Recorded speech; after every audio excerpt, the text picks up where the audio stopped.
Hello and welcome to Shopping with Dr. Ekberg. We're just going to talk a little bit about sweeteners. We have heard a lot about high fructose corn syrup versus sugar versus agave and brown rice syrup and all that stuff.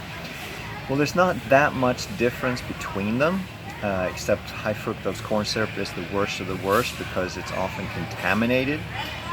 But agave, that's often proclaimed to be a healthier sweetener. Well, high fructose corn syrup is 55% fructose and 45% glucose, whereas table sugar is 50-50. And the fructose actually turns out to be the worst one because it creates fatty liver. Well, agave is just like honey. It's a little more natural product.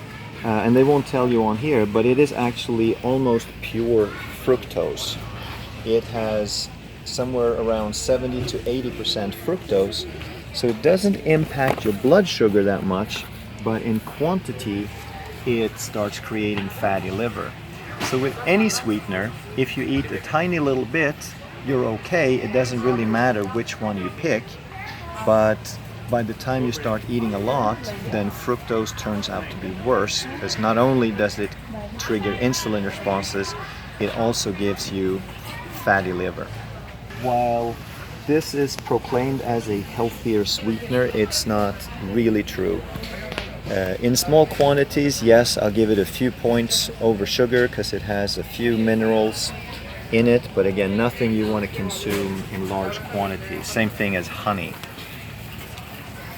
So when you want to get away from sugar, a lot of people turn to this, which is not a good idea because this is a frankenfood if you ever saw one.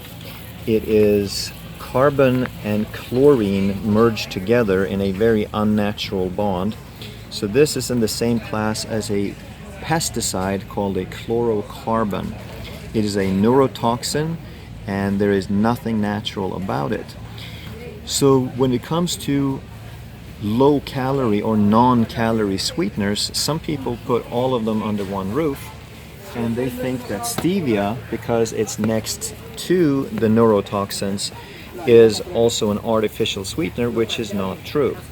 So here's an acceptable form. It's not the absolute best, but it is organic stevia and it has some raw sugar. So if you eat a serving or two of this, you're getting less than 1 gram of sugar.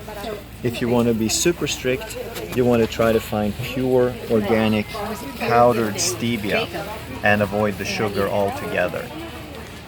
So stevia is a plant extract and it has no impact on blood sugar, and most people test really well for it.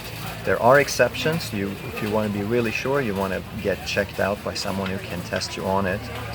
But stevia is the way to go.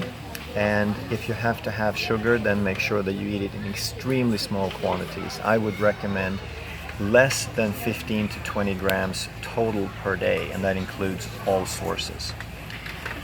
Thank you so much for watching, and check out our other videos for more answers on health and food.